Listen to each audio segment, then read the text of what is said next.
உலக தமிழ்ச் சங்கம் மதுரை மற்றும் மதுரை ஈமாகோ யாதவர் மகளிர் கல்லூரி தமிழ்துறை இணைந்து நடத்தும் 110வது தமிழ்கூடல் நிகழ்விற்கு வருகை தந்திருக்கும் அனைவருக்கும் வணக்கம். நிகழ்வின் தொடக்கமாக தமிழ்தாய் வாழ்த்து.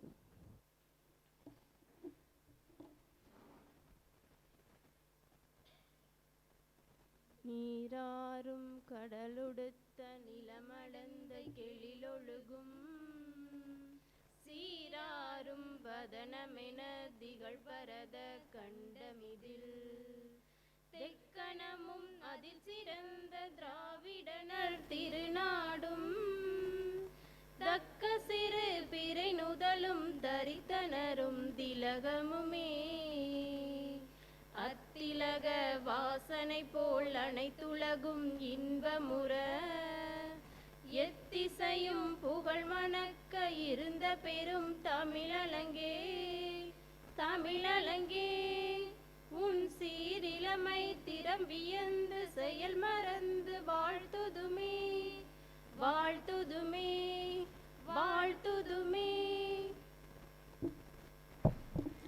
நன்றி. உலக தமிழ்ச்சங்க அனைத்து நிகழ்வுகளுக்கும் ஊன்றுகோலாகவும் உரிய வழிகாட்டியாகவும் சிறந்த தலைமையாகவும் விளங்கும் எங்கள் உலக தமிழ்ச்சங்க இயக்குனர் ஐயா அவர்களுக்கு இந்நேரத்தில் வணக்கத்தினை தெரிவித்துக் கொள்கின்றேன். இச்சிறப்பானதொரு நிகழ்வினை எங்களோடு இணைந்து நடத்துவதற்கு இசைவு தெரிவித்த ஈமாகோ யாதவர் மகளிர் கல்லூரியின் பொறுப்பாளர்களுக்கும் மாணவர்களை இங்கு அழைத்து வந்து முன்னிலை உரையாற்ற இருக்கும் யாதவர் கல்லூரியின் தமிழ்துறை தலைவர் முனைவர் ப. பனிமலர் அம்மா அவர்களுக்கும் என் அன்பின் வணக்கம். வணக்கம் அம்மா. பாரதியார் வாழ்ந்த காலம் நம் நாடு ஆங்கிலேயரிடம் அடிமைப்பட்டு கிடந்த காலம். மக்கள் அனைவரும் துயில் கொண்டு விழிக்க வழியின்றி தவித்த காலம். பாரத தேசம் ஆங்கிலேயரின் கையில் சிக்குண்டு தவித்து கொண்டிருந்த காலம்.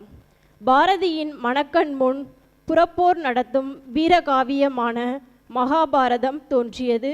மறுக்கண்ணில் ஆங்கிலேயரின் கையில் அகப்பட்டு தவிக்கும் பாரத தேசம் தோன்றியது.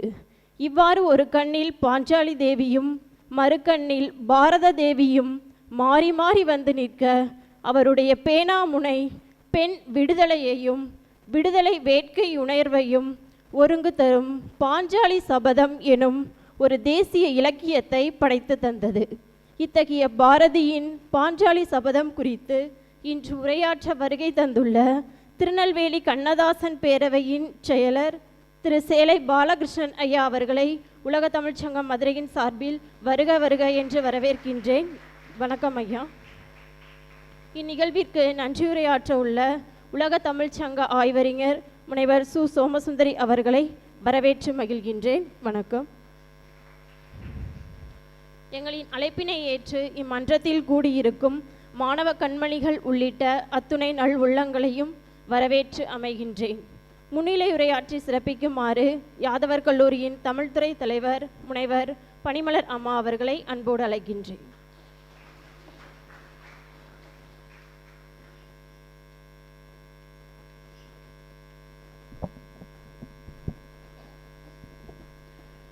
தொல்காப்பியர் தொட்டு வளர்த்த தமிழே, பெரியாழ்வார் பெற்று வளர்த்த தமிழே, கம்பன் கட்டி வளர்த்த தமிழே, தாயுமானவர் தட்டி வளர்த்த தமிழே, வள்ளலார் வாழ்த்தி வளர்த்த தமிழே, வீரமாமுனிவர் விரும்பி வளர்த்த தமிழே, பாரதியார் பாடி வளர்த்த தமிழே, பாரதிதாசன் கூடி வளர்த்த தமிழே, பெரியாரும் அண்ணாவும் பேசி வளர்த்த தமிழே, கலைஞர் காதலித்து வளர்த்த தமிழே, இன்தமிழே உங்களை வணங்குகின்றோம். இந்த இனிய வேளையில் இனிமையான வரவேற்புரை நல்கிய திருமதி ரே. புஷ்பநாச்சியார் அம்மா அவர்களுக்கும் உலக தமிழ்ச்சங்கத்தின் இயக்குனர் முனைவர் அவ்வை ந. அருளையா அவர்களுக்கும் நமது சிறப்பு விருந்தினர் திருநெல்வேலி கண்ணதாசன் பேரவை செயலர் திருமிகு சேரை ப. பாலகிருஷ்ணன் ஐயா அவர்களுக்கும் நன்றியுரை வழங்க காத்திருக்கும் ஆய்வறிஞர் முனைவர் சு. சோமசுந்தரி அம்மா அவர்களுக்கும் எனது அருமை மாணவ செல்வங்களுக்கும் இனிமையான காலை வணக்கம். முண்டாசு கட்டுடையான் முழுநிலவு பொட்டுடையான் 18 மொழியுடையான் பார்ப்புகளும் பாட்டுடையான் பாரதியின் புகழை நாளும் பரப்புவோமாக. பாரதியை கவிஞன் என்ற ஒற்றை வார்த்தையில் சிறைப்பிடிக்காது உற்று நோக்கின் ஆசிரியராக, இதழியலாளராக, இயற்கை ஆர்வலராக, பெண்ணிய சிந்தனையாளராக, கல்வியாளராக, சாதி எதிர்ப்பாளராக, மொழிபெயர்ப்பாளராக, அறிவியலாளராக என பல பரிமாணங்களை கொண்டிருந்தவர் பாரதி. ஆயுதம் செய்வோம் நல்ல காகிதம் செய்வோம் எனும்போது தொழிற்கல்வியையும், ஓடி விளையாடு பாப்பா நீ ஓய்ந்திருக்கலாகாது பாப்பா என்னும்போது உடற்கல்வியினையும், வானை அளப்போம் கடல் மீனை அளப்போம் எனும்போது வானியல் கல்வியையும் கடலியல் கல்வியையும், பட்டங்கள் ஆள்வதும் சட்டங்கள் செய்வதும் பாரினில் பெண்கள் நடத்த வந்தோம், எட்டும் அறிவினில் ஆணுக்கிங்கே பெண் இலைப்பிள்ளை காணென்று கும்மியடி எனும்போது பெண் கல்வியையும் நமக்கு வலியுறுத்தியவன் பாரதி. திருவல்லிக்கேணி யானை மென்று தின்ன தமிழ் கரும்பு பாரதி. இந்திய இதிகாசங்களுள் ஒன்றான மகாபாரத கதையின் திருப்பு முனையும் பாரத போரின் தொடக்கமும் எதுவென்றால் பாஞ்சாலி சபதம்தான். பாரதியார் பாஞ்சாலி சபதத்தின் மூலம் நாட்டு விடுதலையை எடுத்துரைக்கிறார். உரிமைகளை இழந்து அடிமைப்பட்ட தோற்கக்கூடாத தாய்மண்ணை தோற்று நிற்கும் இந்தியர்களுக்கு பாண்டவர்களையும், வெள்ளையர்களுக்கு கௌரவர்களையும், பாரத தேவிக்கு பாஞ்சாலியையும் குறியீட்டாக்கி படைக்கின்றார். பாஞ்சாலி சபதம் பற்றி விரிவாகவும் விளக்கமாகவும் நமது சிறப்பு விருந்தினர் திருமிகு சேரை பாலகிருஷ்ணன் ஐயா அவர்கள் உரையாற்றுவார். அதனை கேட்டு மகிழ்வோம் அனைவரும். வாய்ப்பிற்கு நன்றி கூறி அமர்கின்றேன். இனிய துவங்கட்டும் இந்த விழா. நன்றி.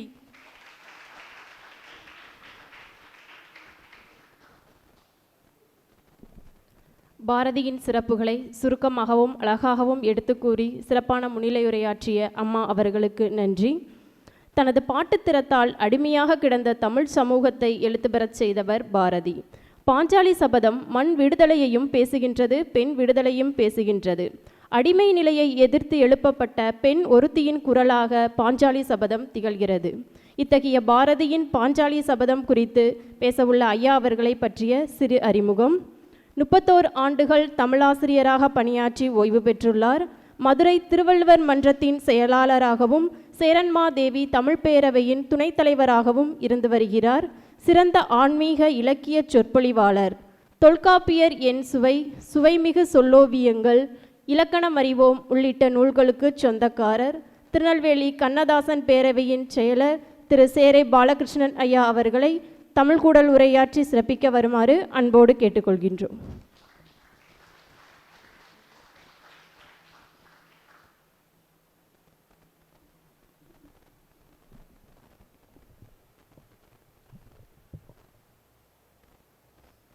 தனிப்புகழ தன்னிடத்தோர் சொல்லில்லா தமிழே என் தாயே, மனத்திலிடும் சிற்றாசை முதலாய்க்கொண்டு வடித்திடும் வாய்ச்சொற்கு துணையாய் நின்று நினைப்பிரலும் அத்தனையும் உருவமின்றி நீ நிழலாகத் தோன்றிடினும் என் சிறிய நெஞ்சின் நினைப்பினுக்கு மதிப்பீர்ந்து வாழ்த்து. உன் நிழல் கண்டு யானும் உன்னை வணங்குகின்றேன். உலகத் தமிழ்ச்சங்கம் மதுரை நடத்துகின்ற இந்த பாரதி பிறந்த நாள் விழா மதுரை ஈமாக்கோ யாதவர் கல்லூரி தமிழ்துறையும் நம்முடைய உலகத் தமிழ்ச்சங்கமும் இணைந்து நடத்துகின்ற இந்த தமிழ்கூடலுக்கு என்னை அழைத்து பாரதியின் பாஞ்சாலி சபதம் குறித்து பேசச் செய்த அனைவருக்கும் நன்றி கூறி, சென்னையில் இருந்தாலும் இந்த தமிழ்ச்சங்கத்தை இயக்கிக் கொண்டிருக்கும் இயக்குனர் முனைவர் ஐயா அருள் அவர்களே, வரவேற்புரை ஆற்றி அமர்ந்திருக்கின்ற அம்மா புஷ்பானாச்சியார் அவர்களே, இங்கே என்னையெல்லாம் கொண்டு வந்து காட்சிப்படுத்தும் வழமைய இயக்குநர்கள் அம்மா சோமசுந்தரி அவர்களே, அம்மா ஜான்சிராணி அவர்களே, இதை காற்றிலே மிதக்க விட இருக்கின்ற செல்வராணி அவர்களே, அம்மா பேரை மறந்துட்டேன், இன்னும் இந்த உலகத் தமிழ்ச்சங்கத்திலே பணியாற்றி கொண்டிருக்கும் பெருமக்களே, நன்றியுரை முன்னிலையுரை வழங்க பனிமலரம்மா இங்கே முன்னிலை உரை வழங்கினார்கள். சோமசுந்தரி அம்மா அவர்கள் நன்றியுரை வழங்க இருக்கிறார்கள்.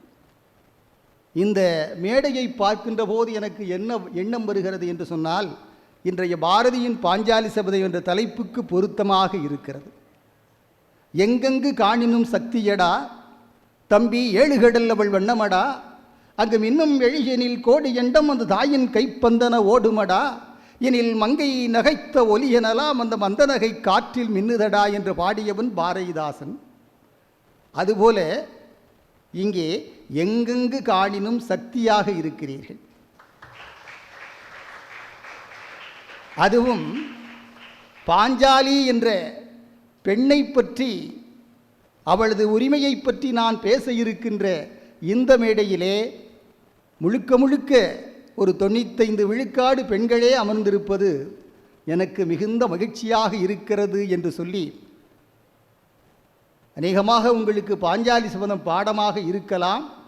இல்லை என்று சொன்னால் உங்களுடைய உயர்நிலைப்பள்ளி, மேல்நிலைப்பள்ளி, கல்லூரிகளிலே நீங்கள் படித்திருக்கலாம் என்று நான் நினைக்கிறேன். பாரதி, இந்த பாரதியை பற்றி உங்களுக்கு நன்றாக தெரியும். வீரத்தின் விளைநிலவாய் வெங்கொடுமை புல்லடிமை சோரத்தின் நிலைவாழ்வை சுட்டரித்த தீப்பிழம்பாய் ஈரத்தின் நெஞ்சவிலா தண்ணீர்கள் இழைத்திருந்த கோரத்தை கண்டுள்ளம் குமுறியதோர் பேரிடியாய் பாரதத்து சுதந்திரத்தை பறித்திருந்த பரங்கியரை வேறதிர பேர்த்தெறிய வீசி வந்த பெருங்காற்றாய் அன்னை திருநிலத்தில் அடியொன்றும் அந்நியர்கால் தன்னை தரித்தவரும் தருகடைக்கும் கோடரியாய் செத்து கிடந்த தமிழ் சிங்கேறு போலெழுந்து கத்தி கச்சிக்க கவிகுடர்ந்த மாருதியாய் ஏமப் பெருந்துயலில் இருளில் கிடந்தோரை தூமப் புகவோட்டு துயிலெழுப்பும் மந்திரவாய் ஊமை பிறவிகளாய் ஒடுங்கி குமைந்திருந்த பாமரருக்கும் வீரமொழி பயிற்றுவித்த தெய்வமதாய் விண்ணில் இரவிதனை விற்றுவிட்டு மாயிருளில் கண்டவிந்து கிடந்தார்க்கு கண்ணளித்த புண்ணியவாய் நோய்மலிந்து வலியிழந்து நொடிந்திருந்த தாயகத்தை காயகல்பம் செய்து இளமை கலையளிக்கு வந்த மூலிகையாய் வந்து பிறந்து சிறந்தவன் பாரதத்தின் தவக்கவிஞன் பாரதி.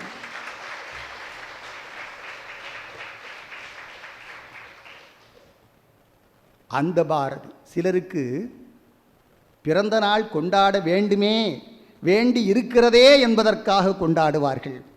ஆனால் சிலருக்கு பிறந்த நாள் கொண்டாடப்பட வேண்டும் என்பதற்காக கொண்டாடுவார்கள். அப்படி பிறந்த நாள் கொண்டாடப்பட வேண்டும் என்ற உயரிய எண்ணத்திலேதான் இன்று பாருங்கும் இந்த பைந்தமிழ் தேர்ப்பாகன் பாரதியின் பிறந்த நாள் கொண்டாடப்பட்டு கொண்டிருக்கிறது என்று நீங்களெல்லாம் நன்றாக அறிவீர்கள்.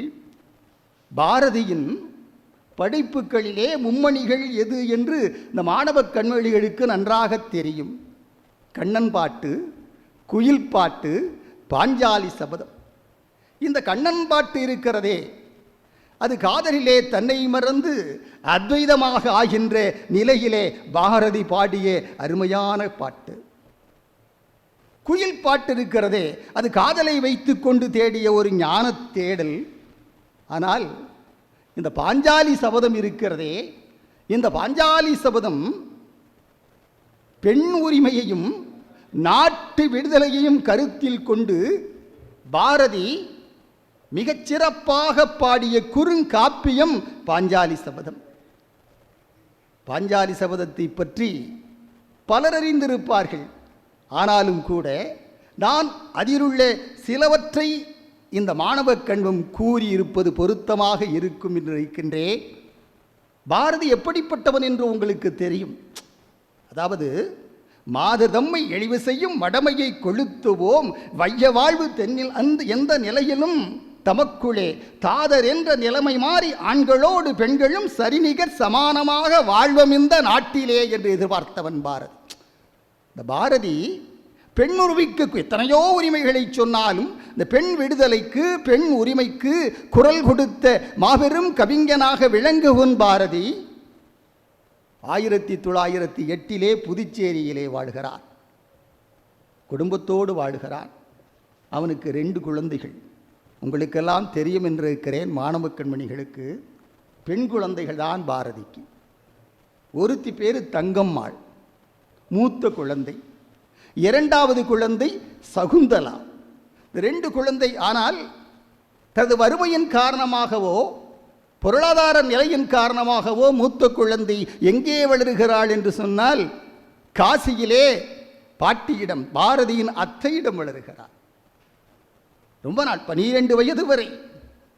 பிறகு பாண்டிச்சேரிக்கு இவர் குடிவந்த பிறகு தங்கம்மாள் வருகிறாள், தந்தையை பார்க்கிறாள். அங்கேதான் வாழ்ந்தார். மிகப்பெரிய அலிப்பூர் சதிவிளக்கிலே சம்பந்தப்பட்ட அரவிந்தர் ஐயா, வணக்கம் ஐயா. மகான் அரவிந்தர். அந்த மகான் அரவிந்தர் சிறிது காலம் தீவிரவாதத்திலே இருந்துவிட்டு பிறகு தெய்வம் எனக்கு கட்டளையிட்டது என்று சொல்லி புதுச்சேரியிலே ஆசிரமம் அமைத்து வாழ்ந்து கொண்டிருந்தார். அவரோடு நட்பு கொண்டவர் பாரதி. அந்த பாரதி தங்கம்மாவை அழைத்து கொண்டு செல்லுகிறார். பார்க்கிறார்கள். அரவிந்தர் பார்க்கிறார், தங்கம்மாளை பார்க்கிறார். ஒரு சிறு குழந்தை வந்திருக்கிறது. அந்த சிறு குழந்தையை பார்த்தவுடன் அரவிந்தர் பல கேள்விகளை கேட்கிறார். அப்படி கேட்கின்ற பொழுது அந்த தங்கம்மா இருக்கிறாளே, பதில் சொல்ல வெட்கப்படுகிறாள். பல பெண்கள் இன்று அப்படித்தான் இருக்கிறார்கள். குழந்தை கூச்சம், விழுங்கி அதை முழுங்கியும் நம்ம திருநெல்வேலி மாவட்டத்தில் விழுங்கி பேசுகிறாள். சரியாக பதில் சொல்லவில்லை. பாரதி வீட்டிற்கு வருகிறான். தங்கம்மாவை அழைத்து கொண்டு மகளை பார்த்து கேட்டான், அரவிந்தர் என்ன கையில் கத்தியை வைத்து கொண்டிருந்தாரா? கேட்ட கேள்வி, அரவிந்தர் என்ன கையிலே கத்தியை வைத்து கொண்டிருந்தாரா என்று. இல்லையே. அப்படியானால் நீ ஏன் அவர் கேட்ட கேள்விகளுக்கு பதில் சொல்லவில்லை? முழித்து கொண்டு நின்றாயே, பாதியாக பதில் சொன்னாயே, அச்சப்பட்டாயே என்று அந்த நேரத்தில் அவர் சொன்னதுதான் அச்சம் தவிர். தன்னுடைய தங்கம்மாளுக்கு சொன்னார். அந்த பெண்ணை பார்த்து சொன்னார், நிமிர்ந்த நன்னடை, நேர்கொண்ட பார்வை, நிலத்தில் யாருக்கும் அஞ்சாத நெறிகளும் திமிர்ந்த ஞான செருக்கம் இருப்பதால் செம்மை மாதர் திறம்புவதில்லையாம். பெண்களின் நிமிர்ந்த நன்னடை என்று சொல்லுகின்ற போது அது நடையை குறிக்கவில்லை. நடை என்பது அங்கே ஒழுக்கம். நிமிர்ந்த நல்ல ஒழுக்கத்தோடு இருக்க வேண்டும். நேர்கொண்ட பார்வை பெண்களுக்கு சொல்லிக் கொடுத்தவன் பாரதி. அப்படிப்பட்ட பாரதி தான் இதிகாசத்திலே எத்தனையோ கதைகள் இருந்தாலும் கூட இந்த பாஞ்சாலி சபதத்தை தேர்ந்தெடுக்கிறான் என்று சொன்னால் அதற்கு காரணம் முதலிலே அவன் வாழ்ந்த காலத்திலே இருந்த பெண்களின் நிலைமையை எண்ணி பார்க்கிறான். எப்படி இருந்தார்கள்? கட்டிலறைக்கும் சமையலறைக்கும் ரன்கள் எடுத்தெடுத்தே ரணமாகி போனார்கள். ஒருத்தர் எழுதினான், இல்லற கிரிக்கெட்டில் கட்டிலறைக்கும் சமையலறைக்கும் ரன்கள் எடுத்தெடுத்தே ரணமாக போக படைக்கப்பட்டவர்கள் தான் பெண்கள். அது அந்த காலம். இன்று கூட பல இடங்களிலே அப்படித்தான் இருக்கிறது. இதையெல்லாம் பார்த்தான். பார்க்கின்ற போது அவனுக்கு தென்பட்டது, அவன் பல மொழிகளை கற்றவன்.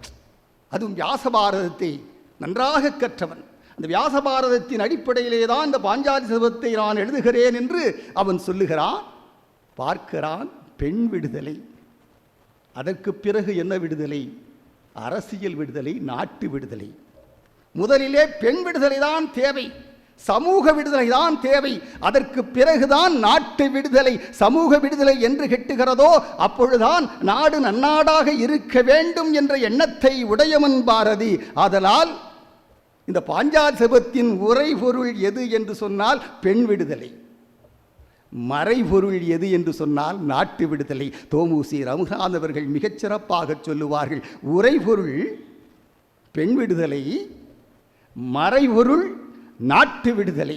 இந்த பாஞ்சாலி சபதம், பாஞ்சாலியின் கதையை பற்றி உங்களுக்கெல்லாம் நன்றாக தெரியும். நான் சொல்ல வேண்டிய அவசியம் உங்களுக்கு இல்லையம்மா, தெரியும் இல்லையம்மா? மாணவ கண்மணிக்கு பாஞ்சாலி சபதத்தை பற்றி நல்லா தெரியும், உங்களுக்கு தெரியாமல் இல்லை. அந்த பாஞ்சாலி ஏன் தேர்ந்தெடுத்தான் என்று சொன்னால், அடிமைப்படுத்தப்படுகிறாள். யாரால் அடிமைப்படுத்தப்படுகிறாள்? அண்ணன் தம்பி உறவினருக்குள்ளே துரியோதனன், அந்த கௌரவர்கள், பேரு கௌரவர்கள். ஆனால் பெயருக்குத்தான் அவர்கள் கௌரவர்களே தவிர அவர்களெல்லாம் தீயவர்களாகத்தான். ஒரே ஒன்றை தவிர, விகர்ணன் என்ற ஒரு பாத்திரப்படப்பை தவிர மற்றவர்களெல்லாம் அண்ணன் என்ன சொல்லுகிறானோ அவன் பொறாமைப்பட்டு சொன்னாலும் பரவாயில்லை, அவனுக்கு கீழ்ப்படிந்தான் நடக்க வேண்டும் என்ற எண்ணத்தை உடையவர்களாக கௌரவர்கள் இருந்தார்கள். அவர்களால் மானபங்கப்படுத்தப்பட்டு துகுரியப்பட்டு பிறகு கண்ணனால் ஆட்கொள்ளப்பட்டு பாஞ்சாலி சபதம் எடுக்கிறாள். அதுதான் பாஞ்சாலி. சபதம் என்பது உங்களுக்கு நன்றாக தெரியும், சூளுரை என்று தமிழிலே சொல்லுவார்கள். அந்த சூளுரை தான் என்ன என்று நாம் பார்க்கின்ற போது, நிதர்சனமாக பார்க்கின்ற போது, பைந்தமிழ் தேர்ப்பாகன் பாரதி இந்த கதையை எந்த நிலையிலே சிறப்பாக ஒரு காப்பியம் எப்படி எழுதப்பட வேண்டுமோ அப்படி எழுதியவன். குறுங்காப்பியம் என்று சொல்லுவார்கள். எளிய பதங்கள், எளிய நடை, எல்லோரும் விரும்பும் சந்தம், வெகுஜனங்கள் புரிந்து விரும்புகின்ற மெட்டு. இப்படி ஒரு நூலை செய்தவன் தாய் தமிழுக்கு உயிரை கொடுக்கிறவன் ஆகிறான். 1-2 ஆண்டு நூற்பயிற்சி உடையவர்கள் கூட புரிந்து கொள்ளும் வகையிலே நூலை யாத்து தருகிறான் என்று சொன்னால் அது தமிழுக்கு செய்கின்ற ஒரு புதுமை என்று இதற்கு தன்னுடைய முன்னுரையிலே பைந்தமிழ் தேர்ப்பாகன் பாரதி எழுதுகிறான். அப்படித்தான் இதுக்கு ஒரு கோனார் நோட்ஸோ பாப்புலர் நோட்ஸோ தேவையில்லை. நீங்கள் படித்தாலே அந்த பாஞ்சாலி சபதத்தின் கதை உங்களுக்கு மிக எளிதாக தெரியும். 5 சருக்கங்களை வைக்கிறான். அழைப்புச் சருக்கம், சூதுபோர் சருக்கம், அடிமைச் சருக்கம், துகிலுதல் சருக்கம், சபதச் சருக்கம். இந்த சருக்கம்னா சருக்கம், இளம்பகம் எல்லாம் தண்டி அலங்காரத்தில் அதன் பிரிவுகளை பற்றி எல்லாம் சொல்லுவார்கள். எப்படி 5 பிரிவுகளாக 2 பகுதிகளிலே 5 பகுதிகளாக இதை அமைத்து தருகிறான். அமைக்கின்ற போதே அவனுடைய கவிநயம் இருக்கிறதே. பாரதியை பொறுத்தவரை அவன் மகாகவியா. அப்படி ஒரு விவாதம் நடந்தது. கல்கி போன்றவர்களெல்லாம் மகாகவி இல்லை என்று பி.ஸ்ரீ பின்னாலே இருந்தார், ராஜாஜி இருந்தார். அவர்களெல்லாம் மகாகவியாக பாரதியை ஏற்றுக்கொள்ளாத நிலையிலே தான் பாரதிதாசன் எதிர்ப்பு குரல் கொடுத்தார். மகாகவியை எந்த கல்கி அவரை இப்படி சொன்னாரோ அவரேதான் பின்னாளில் பாரதிக்கு மணிமண்டபம் கட்டினார் என்று சொன்னால் அந்த பாரதி எந்த அளவுக்கு உயர்ந்த கரும்.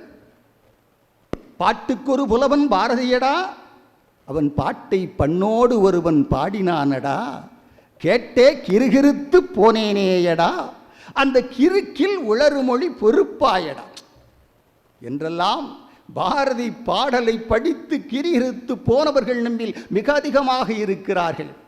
இந்த பெண்களெல்லாம் பாரதி கவிதைகளை படிக்க வேண்டும்.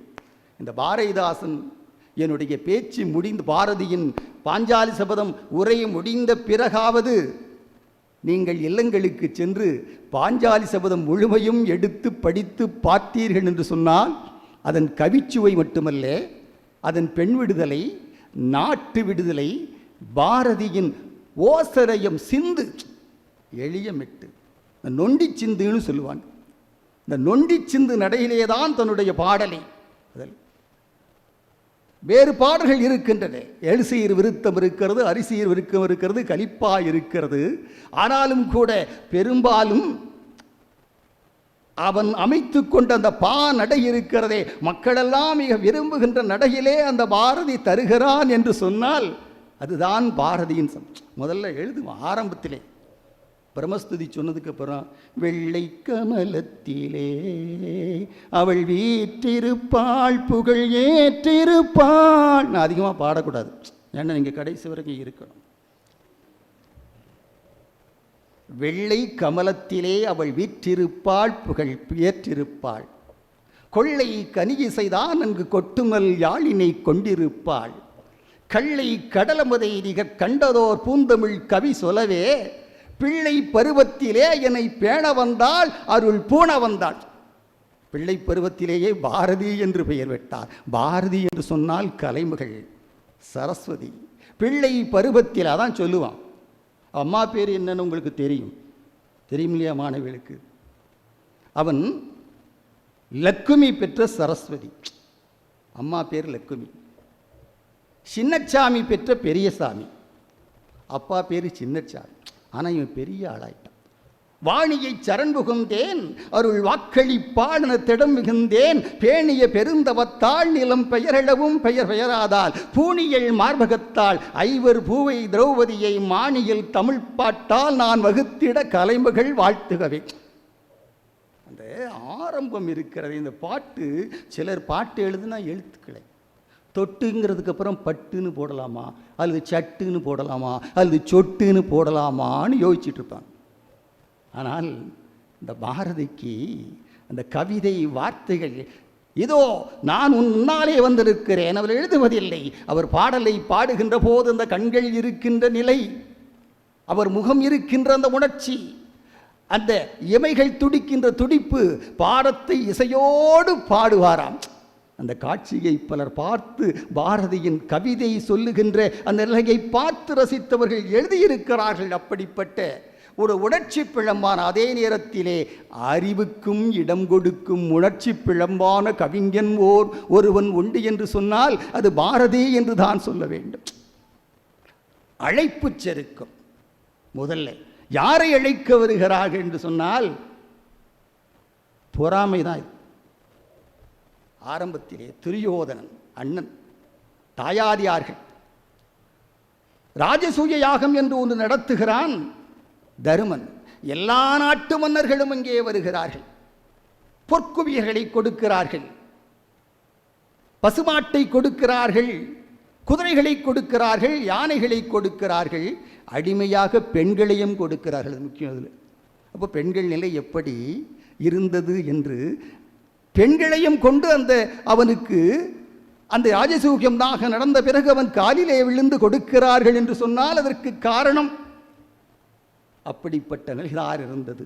அவன் சொல்லுவான், மாடி இழந்து பின்னால் வரும், அது பின்னால் வருகின்ற பகுதி, அது அவனுக்கு கொடுத்து கொண்டே இருக்கிறார்கள். இதை பார்த்து பொறாமைப்படுகிறார். தந்தத்தில் கட்டில்களும். பொறாமைங்கிறது ரொம்ப சாதாரணம் இல்லை சார். அது உறவுக்குள்ளதே. அம்பானி இவ்வளோ பணக்காரராக இருக்காரே அப்படின்னு நம்ம பொறாமப்பட மாட்டோம், ஏன்னா அவரை மாதிரி நம்ம.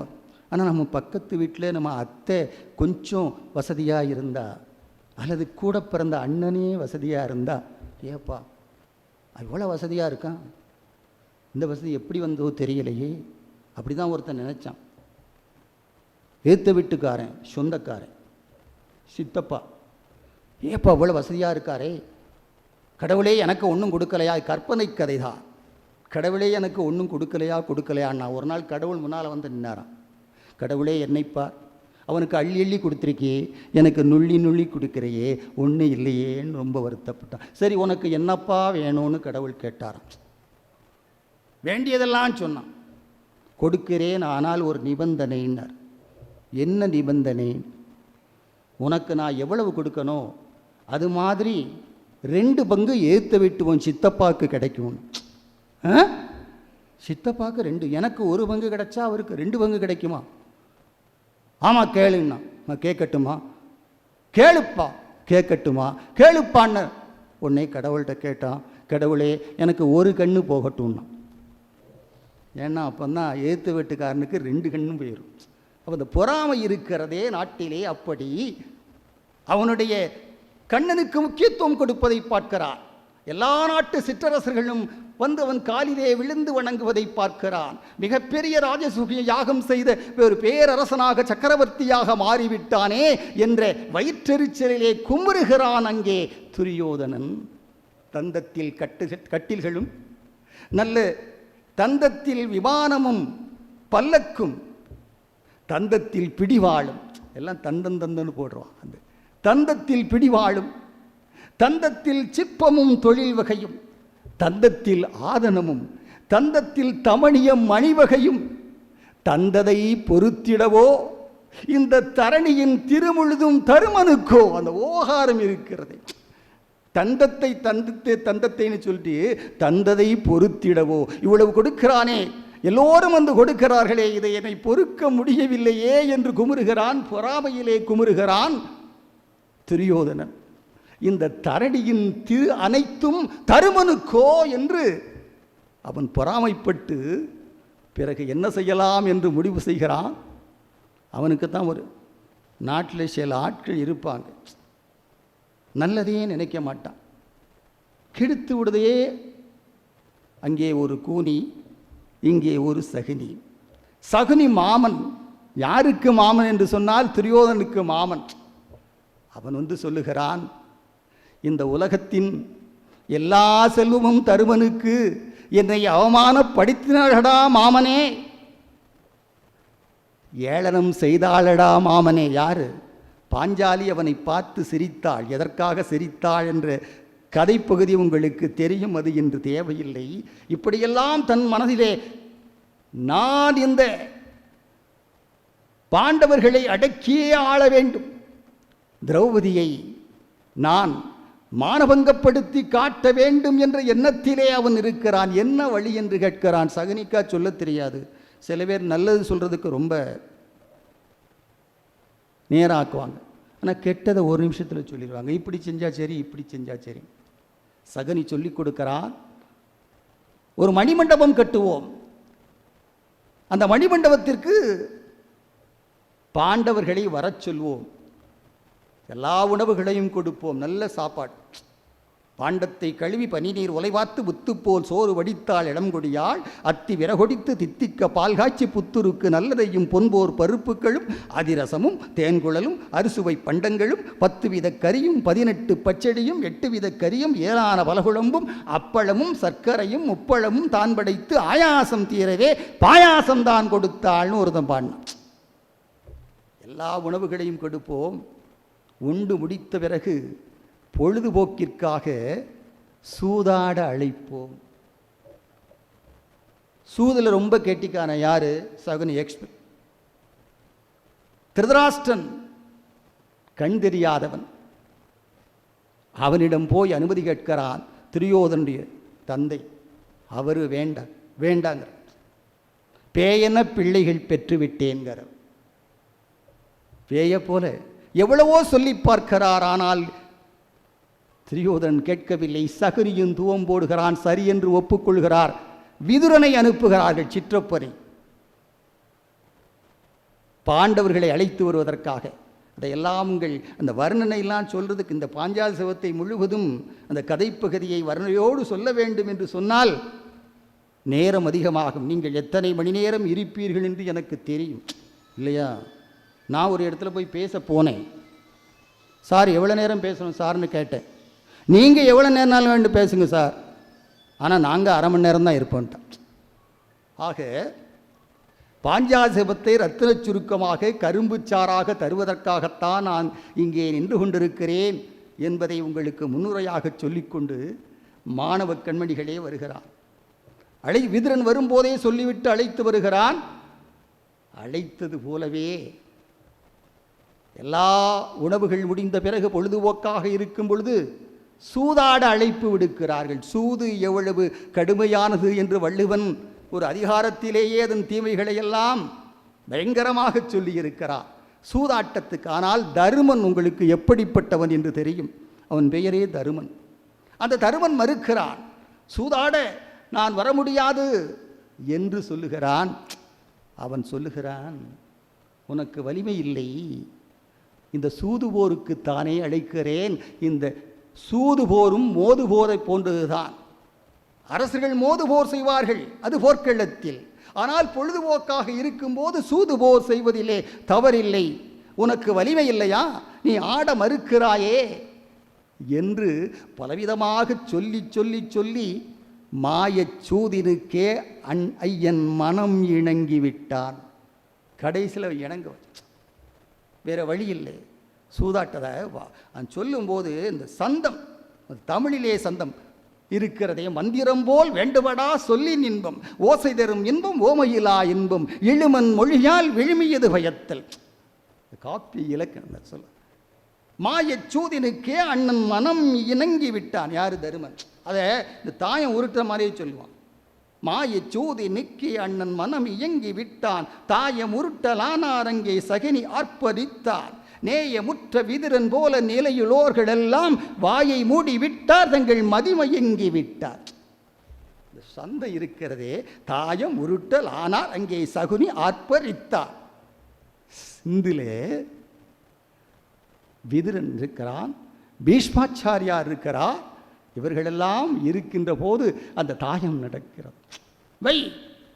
முதலிலே ஒரு மணியாரத்தை வைக்கிறார் சூதாட்டத்திலே. துரியோதனுக்கு பதில் சகுனி ஆடுகிறார். இப்படி ஆடலாமா என்று கேட்கிறபோது, மாமன் ஆட பணயம் மருமகன் ஆட பணயம் மாமன் வைக்கணும், மாமன் ஆட பணயம் மருமகன் வைக்கலாதோ. நான் மருமகன், எங்க மாமா ஆடக்கூடாதா? அப்பொழுதும் பேசுகிறான். சரி என்று சம்மதிக்கப்படுகிறது.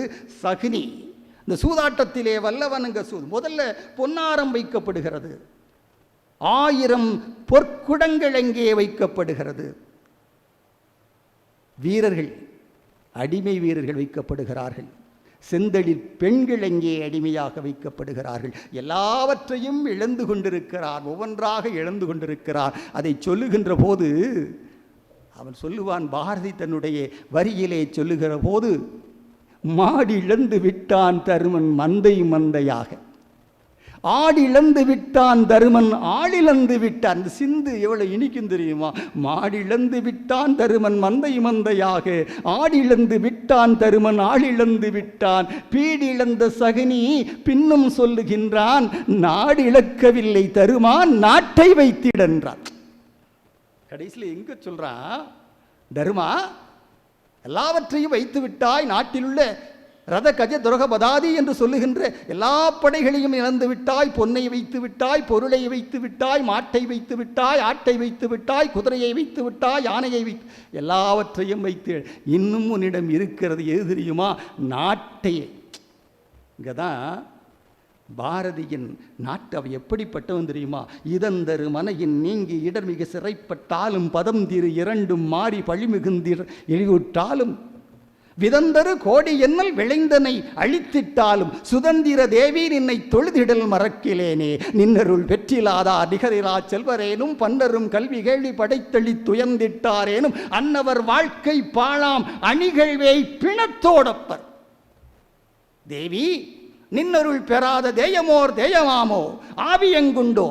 என்ன நாட்டுப்பற்றிலே தன்னை கரைத்து கொண்டவன்.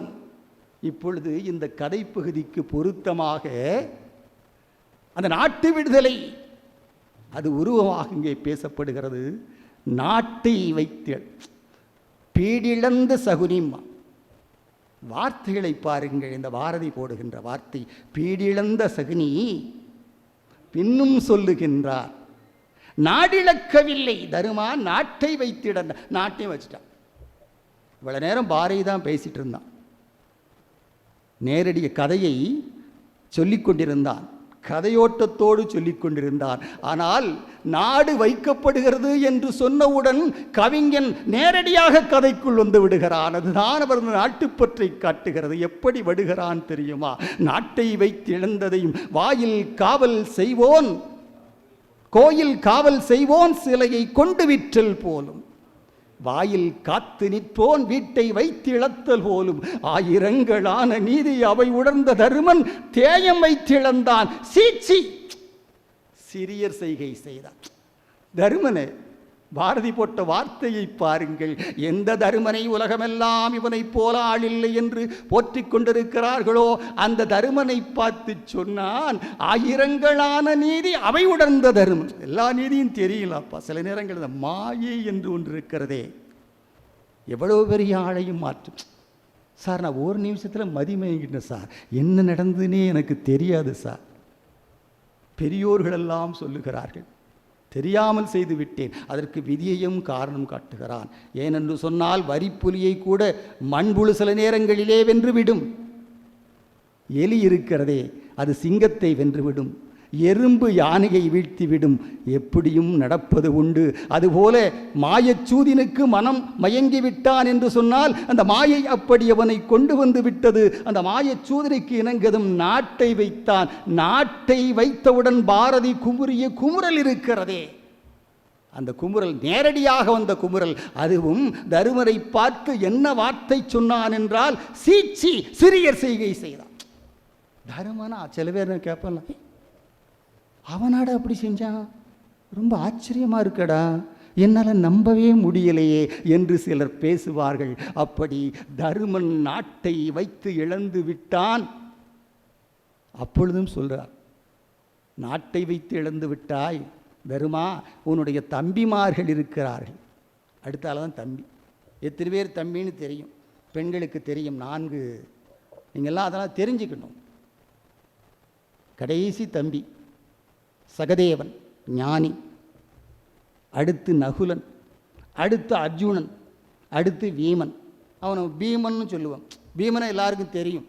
நமக்கு சில பேரை பார்த்து பீம மாதிரி இருக்கேம்மா, அதனாலேயாவது தெரிஞ்சிருது.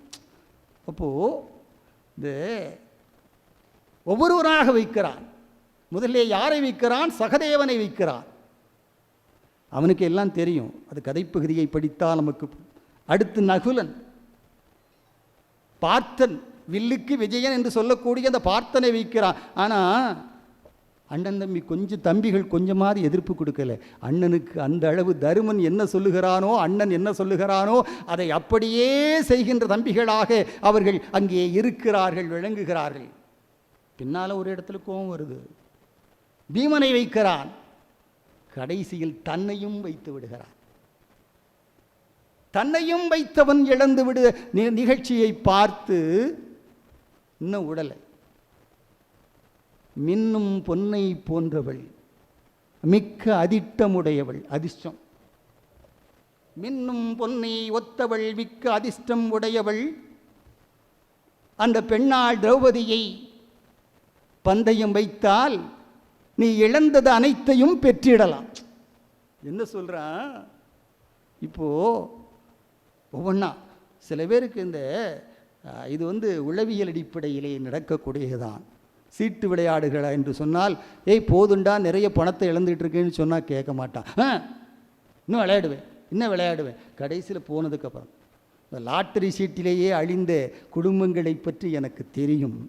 அதுபோல தன்னையே இழந்து விட்டான். தன்னை இழந்த பிறகு துன்னும் அதிர்ஷ்டம் உடையவள் அந்த திரௌபதியை நீ பந்தய பொருளாக வைப்பா என்று சொன்னவுடன் அவளையும் பந்தய பொருளாக அதை சொல்றான். அதுதான் பெண் விடுதலை. அந்த பாஞ்சாலியை யாராக பார்க்கிறான் என்று சொன்னால், பாரத நாட்டின் அடிமைப்பட்டு கிடக்கின்ற பாரத நாடாக அங்கே பார்த்தவன் பாரதி. பாவியர் சபைதனிலே பாஞ்சால நாட்டின் தவ பயணி. எல்லாம் யாரை நினைத்து சொல்லுகிறான்? இந்திய நாட்டை, பாரத நாட்டை. பாவியர் சபைதனிலே பாஞ்சால நாட்டின் தவப்பயனை. ஓவியம் நிகர்த்தவளை, அருள் ஒளியினை, கற்பனைக்கு உயிரதனை, தேவியை, நிலத்திரவை, எங்கு தேடினும் கிடைப்பெறும் தெய்வீகத்தை அவளை வைத்து இழந்தான். இரு பகடை என்றான். பாஞ்சாலியை பணயமாக வைத்து பெண் அங்கே பணயம். ஆனால் பாஞ்சாலிக்கு இது தெரியுமா? அவள் எங்கே இருக்கிறா? அந்த புறத்தில் இருக்கிறாள். இந்த காலத்துலன்னா எப்படி கேட்பீங்க? யார்கிட்ட கேட்டியா வச்சீங்க? அவளும் ஒரு கேள்வி கேட்டாள். அந்த புறத்திலே இருக்கிறாள். ஆனால் தன்னுடைய மனைவியை பணையப் பொருளாக வைப்பதற்கு அந்த காலத்து சமுதாயம் அனுமதி கொடுத்திருந்தது.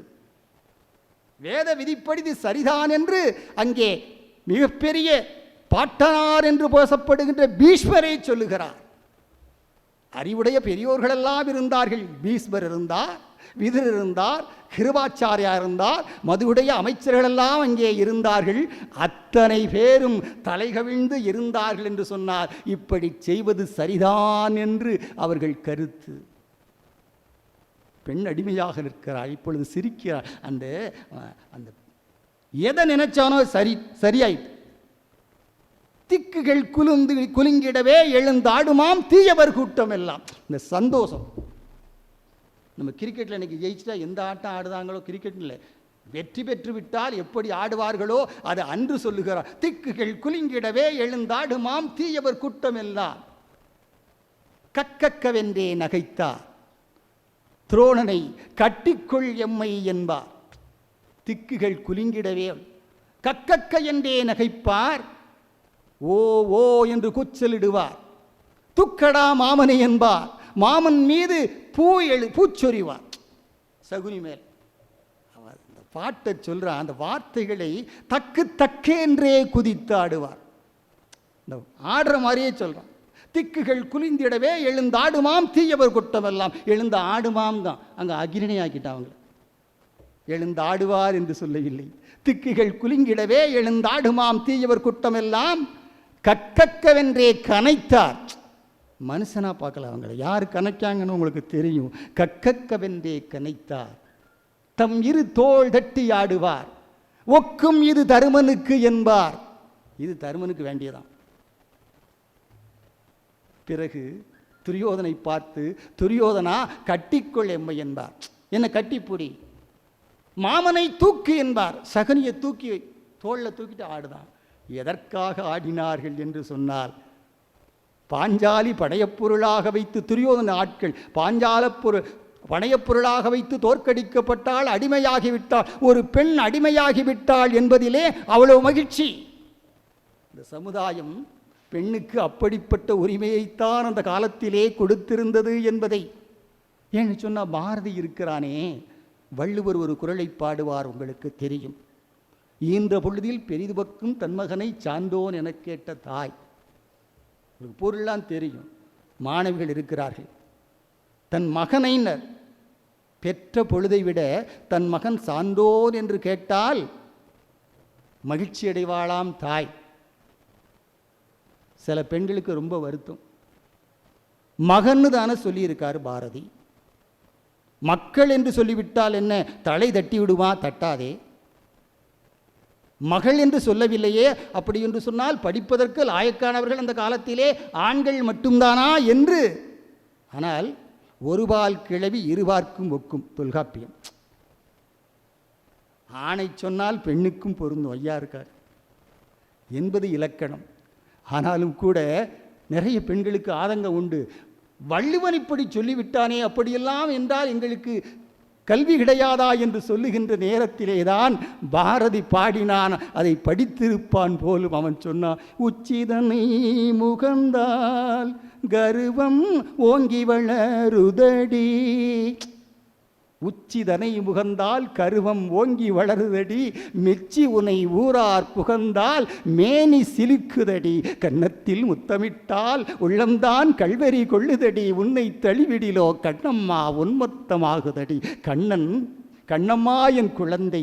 கண்ணனை கண்ணன் பாட்டிலே குழந்தையாக வைத்து பார்த்தான். அப்போ அந்த பெண் குழந்தை படிப்பை பற்றி சொல்லுது. உன்னை புகழ்ந்தால், அங்கே ஆணை புகழ்ந்தார் அல்லவா வள்ளுவர், பெண்ணையும் புகழ்ந்து.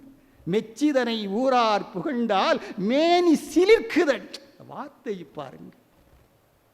உச்சிதனை முகர்ந்தால் உள்ளம் சிலிர்க்குதடி, மெச்சி உனை ஊரார் புகழ்ந்தால். ஏன் பிள்ளை, ஏன் மகா மோகனா பேர், இந்த காலத்தில் தமிழ் பேரை சொல்ல முடியலை, எங்கேயும் இல்லை. இந்த ஏர்டெல்னு ஒன்று போடுதான், ஒரு பிள்ளை பேராது தமிழ் இருக்கான. ஏர்டெல்ங்கிறதே இங்கிலீஷ் தான்.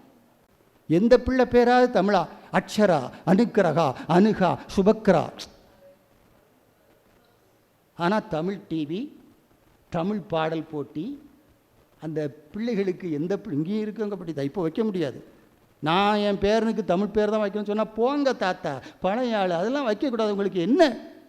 பேரனே கேட்கின்ற நிலையிலே இருக்கின்ற போது தமிழ் தமிழாமை என்று சொல்லிக்கொண்டாலும் நம் வீட்டிலேயே தமிழ் எந்த பாடுபட்டு கொண்டிருக்கிறது என்று நமக்கெல்லாம் நன்றாக தெரியும் என்பதை சொல்லிக்கொள்ள ஆசைப்படுகிறேன். அந்த நேரத்திலே தான் பாரதியின் பண்டிதர்கள் கடத்தி சென்ற பைந்தமிழ் குழந்தையை கொண்டு வந்து காட்டிய காவல் நிலையம்.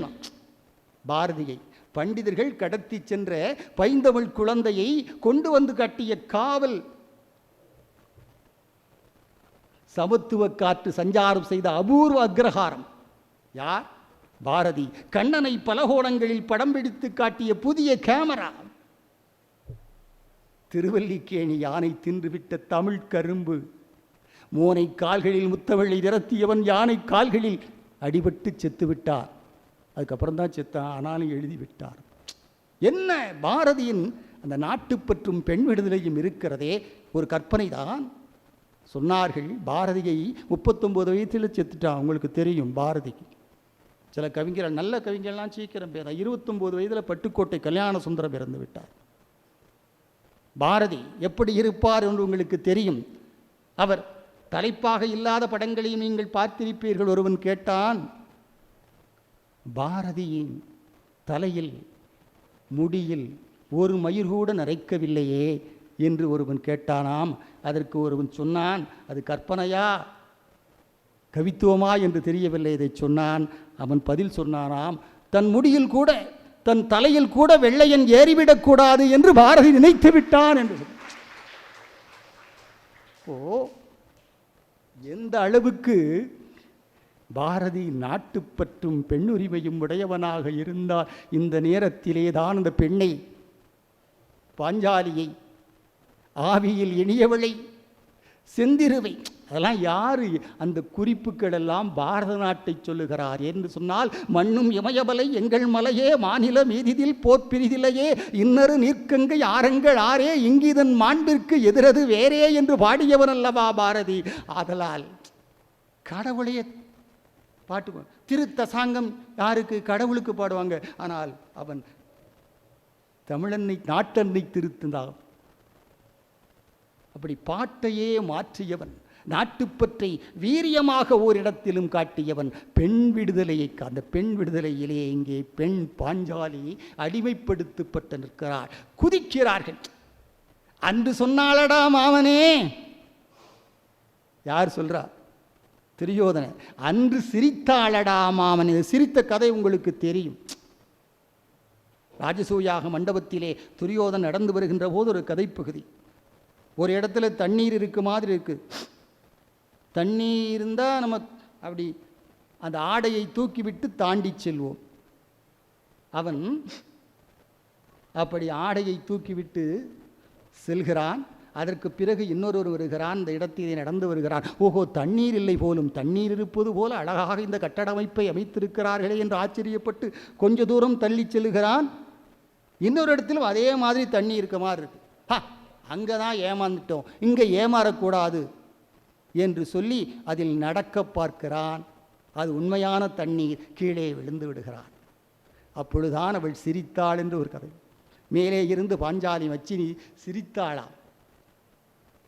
அந்த சிரிப்பை தனது மனதிலே வைத்து கொண்டான்.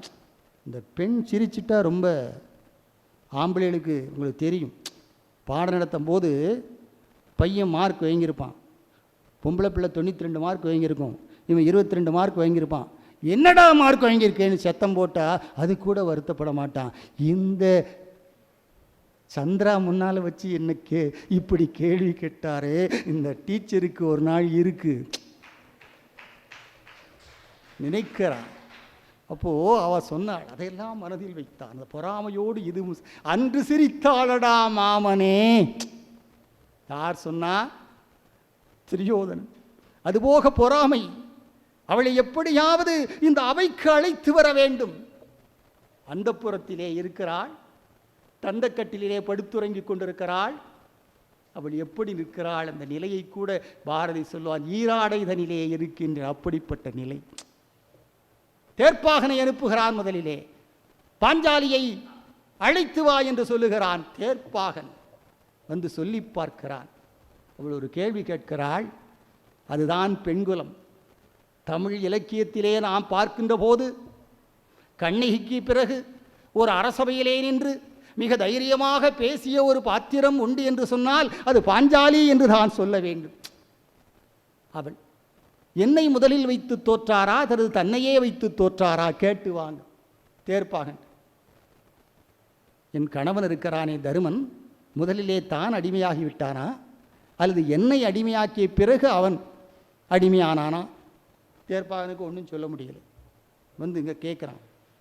மறுபடியும் 2 முறை போகிறான். அவனால் அழைத்து வர முடியவில்லை. அதற்கு பிறகுதான் சூரத்துச்சாதன், சில பேருக்கு அப்படித்தான் அடைமொழி கொடுப்பார்கள். துச்சாதன் தம்பி, அந்த துச்சாதனை அனுப்புகிறார். நான் மீசை துடிக்க வருகிறார். பாஞ்சாலியை அழைக்கிறான். அவள் சொல் தம்பி என்று அன்போடு பேசுகிறாள். நான் இருக்கிற நிலைமை இதிலே ஒன்று தெரியுமா? என்ன கொடுமை என்று சொன்னால், பாரதி எழுதினான், மாதர் தம்மை இழிவு செய்யும் மடமையை கொளுத்துவோம்னா. காந்தாரி என்று ஒரு பாத்திர படைப்பு உங்களுக்கெல்லாம் தெரியும். திருதராஷ்டிரன் மனைவி ரொம்ப நல்ல பொண்ணு தான். கணவன் குருடன் என்பதற்காக தன் கண்களையும் குருடாக்கி கொண்டாள். கெட்டிக்கிடுவான். யாராவது அப்படி இருப்பாங்க அந்த காலத்தில், பைத்தியாரின்றும். ஆனால் கணவன் கண் பார்வையற்றவன் என்பதற்காக தன் கண்களையும் கட்டி கொண்டு வாழ்ந்தவள். அவளிடம் சென்று முறையிட்டாள். தாசபாரதத்திலே, வெள்ளி பாரதத்திலே உள்ள காட்சி. அவளிடம் சென்று முறையிடுகிறாள். இப்படி என்னை ஆடவர்கள் கூடியிருக்கிற சபைக்கு அழைக்கிறார்களே என்று சொன்ன பொழுது அந்த பெண் தடுத்திருக்க வேண்டும். ஆனால் தடுக்கவில்லை. உன் அண்ணன்மார்கள் தானே, சகோதரர்கள் தானே, போய் உன் உரிமையை கூறு என்று அந்த காந்தாரி சொல்வாள் என்று சொன்னால், ஆதலால் தான் பாஞ்சாலி சபதத்திலே காந்தாரி என்ற பாத்திரத்தை இல்லாமலே ஆக்கிவிட்டான். காந்தாரியின் பெயரே பாஞ்சாலி சபதத்தில் கிடையாது. இது பாரதி மாதர் தம்மை இழிவு செய்யும் மடமையை கொளுத்துவோம் என்று சொன்னானே, அதற்கு பொருள் என்ன தெரியுமா? பெண்களை இழிவு செய்யும் கொடுமை அல்ல, மாதர் தம்மை. பெண்களே பெண்களை இழிவு செய்கிறார்களே, இவ எப்படி வேலைக்கு போனான்னு தெரியாதாம்ப. இப்போ மாதர் தம்மை இழிவு செய்யும் மடமையை கொளுத்துவோம் என்று சொன்னான். ஆதலால் காந்தாரி என்ற பாத்திரத்தையே பாஞ்சாலி சபதத்தில் இல்லாமலாக்கிவிட்டான் என்று வரலாற்றாசிரியர்கள் சொல்லுவார்கள். வருகிறார், மறுக்கிறார். அவ தலையை பிடிச்சி இழுத்துட்டான், பெரிய கூந்தல். அவ இழுத்துட்டு வாரா. பாண்டவர்தம் தேவியவள் பாதியுயிர் கொண்டு வர, அது சந்தத்தில் சொல்லுவான். பாண்டவர்தம் தேவியவள் பாதியுயிர் கொண்டு வர நீண்ட கரம்பற்றி நீசன் குழல் இழுத்தார். நீண்ட கரம், என்ன கொடுமை இது என்றே ஊர்லாம் மக்கள்லாம் இருக்க, அந்த ஊர் மக்களைத்தான் இந்த சுதந்திரம் வேட்கை இல்லாமல் இருக்கின்ற நம்முடைய இந்திய மக்களை காட்டுகிறான். நெஞ்சில் உரமின்றி நேர்வை துணிவின்றி வஞ்சனை செய்வாரடி என்று சொன்னானே, அந்த நிலையிலே 1908 பாண்டிச்சேரிக்கு சென்றவன். அதுக்கப்புறம் இந்த சுதந்திர போராட்டத்தின் தீவிரவாதம் இங்கே குறைந்து விட்டது என்று சொல்லுவார்கள். ஏனென்று சொன்னால், பல தீவிரவாதிகள், திலகர் போன்றோர், வஉசி போன்றோர் சிறையில் அடைக்கப்பட்டு கிடந்தார்கள். அரவிந்தர் ஆசிரமிக்க வந்தார். விபின் சந்திர பாலர் ரொம்ப முழங்கினவர். தமிழ்நாட்டில் அவர் முழக்கமெல்லாம் அதிகமாக இருந்தது. அந்த விபின் சந்திர பாலரையே ஒரு காலகட்டத்திலே சொன்னாராம், வெள்ளையர்கள் ஆள்வது பரவாயில்லை என்று சொன்னார். வரலாறு இருக்கிறது. விபின் சந்திர பாலரை அப்படி 1908 இருந்து 1918 வரை கொஞ்சம் நீர்த்திருந்தது சுதந்திர போராட்டம். அந்த தீவிரவாதிகள் அந்த செயல்களில் ஈடுபடவில்லை. ஏனென்று சொன்னால், அவைகள் ஒன்று, அவர்கள் தூக்கிலிடப்பட்டார்கள், சிறையிலே இருந்தார்கள். அந்த நேரத்திலே தான் பாண்டிச்சேரியிலே இருந்து பாரதி வெளியிட்ட விஜயா என்ற இதழும் இந்தியா என்ற இதழும் தடை செய்யப்பட்டது. என்ன செய்வது என்று தெரியவில்லை. சுதந்திர வேட்கை உடையவன், எழுதி பழக்கப்பட்டவன். ஆதலால் தான் அந்த காலகட்டத்திலே தான் அவன் பாஞ்சாலி சபதத்தை எழுத ஆரம்பித்தான். இந்த பாஞ்சாலி சபதத்தை பெண்ணு உரிமையை நிலைநாட்ட வேண்டும், நாட்டு விடுதலை உணர்வை மக்களுக்கு ஊட்ட வேண்டும் என்பதற்காக அவன் 1911 எழுதி வெளியிட்டது 1918 தான் வெளிவந்தது. கையெழுத்து பிரதியாகவே இருந்தது என்று சொல்லுவார்கள். அப்படிப்பட்ட நிலையிலே இங்கே பாஞ்சாலியை நீண்ட கருங்குழலை ஈசன் கரம் பற்றி முன்னிழுத்து சென்றார். தெருவில் இழுத்துட்டு வாரான், பெண்ணை தலையை பிடிச்சிட்டு. என்ன கொடுமை இது என்றே பார்த்திருந்தார். என்ன கொடுமை என்றே பார்த்திருந்தார். ஊரவர்தம் கீழ்மை உரைக்கத் தரமாமோ. இந்த ஊரவர் இருக்கிறார்களே, இவங்கெல்லாம் பார்த்துக்கிட்டு தான் இருக்காங்க. எவனாவது எதிர்ப்பு கொடுத்தானா? ஊரவர்தம் கீழ்மை உரைக்கத் தரமாமோ, வீரமிலா நாய்கள். பாரதி அந்த இடத்துல சொல்லிட்டு மக்கள் எப்படி இருந்தார்கள் என்பது. வீரமிலா நாய்கள் விலங்காம் இளவரசன் தன்னை மிதித்து தராதரத்தோர் போக்கியோர் பெண்ணை அந்த புறத்தில் போக்காமல் நெட்டை மரங்களென நின்று புலம்புகின்றார். நெட்டை மரங்களைப் போல நின்று புலம்புகின்றார். இழுத்து வந்து விட்டார். அதிலும் சில பாத்திரங்கள் தீயவரோடு சேர்ந்தால் தீயவராக மாறிவிடார்கள் என்பதற்கு இலக்கணம் யார் என்று சொன்னால் கர்ணன். விதுரன் என்று அங்கே விகர்ணன் என்ற ஒருவன் மட்டும் அந்த அவையிலே நடப்பது தவறு என்று சொல்லுகிறான். பீஷ்மரால் கூட அறத்தைத்தான் சொல்ல முடிகிறதே தவிர, அதனால தான் பல நேரங்களில் பாரதி அதுவும் கண்ணன் பாட்டு படித்த பல இடங்களிலே பார்க்கின்ற போது மூடப்பழக்கம் தரும் வேதம். இந்த வேதம் என்பது மக்கள் மொழியில் இருந்தது. மூட பொருளை தருகின்ற வேதங்களை எல்லாம் சுட்டரிக்க வேண்டும் என்று நிறைய இடங்களில் குரல் கொடுத்திருப்பார். அப்படித்தான் பீஸ்வர் சொன்னார். அந்த காலத்து அறம்தான் அப்படித்தான் பேசப்பட்டது. அங்கே சொல்லுகிறான், கர்ணனும் சொல்லுகிறான், இவருடைய சீரையும் மேலே ஆடை போடக்கூடாது அடிமைகள். கொஞ்ச நாளைக்கு முன்னால் கேரளாவில் எப்படி இருந்ததுன்னு தெரியும். அதற்காக யார் பாடுபட்டார் என்று மக்கெல்லாம் தெரியும். அடிமைகளுக்கு மேலாடை போடும் பழக்கம் இல்லை. சீரையும் களைவாய் தையல் சேலையை களைவாய். சொன்னது யார் என்று சொன்னால் கர்ணன். எல்லோரும் கைகட்டியார். இப்பொழுது பாஞ்சாலியின் துகில் சேலையை களைய வேண்டும். அதுக்கு தான் ரெடியாக ஒருத்தன் இருக்கிறானே, துச்சாதன் எழுந்து வருகிறான், பாடுவான். இந்த பாரதி எல்லா சுவையும் நகை அழுகை எளிவரல் மறுக்கை அச்சம் பெருமிதம் வெகுளி உபகை என்று சொல்லுவார்களே, அத்தனை சுவையும் அந்த அழுகை அவலத்திலே ஆடை கூலை உற்று நிற்கிறாள். அவள் என அழுது துடிக்கிறாள். பாஞ்சாலி நிற்கிற நிலை. ஆடை குலை உற்று நிற்கிறாள், அவள் ஆவன அழுது துடிக்கிறாள். வெறும் மாடு நிகர்த்த துச்சாதனன் அவள் மைக்குழல் பற்றி இழுக்கிறாள். இந்த பீடையை கண்டனர் பெரியோர். இந்த பீடை எல்லாரும் பார்த்துக்கிட்டு தான் இருக்கான். ஆடையில் குலைவுற்று அதை இழுக்கத் தொடங்குகிறான். அப்பொழுதுதான் வீமன் கொதிக்கிறான். உங்களுக்கு பாடப்பகுதி இது சில பேருக்கு வந்துடும்.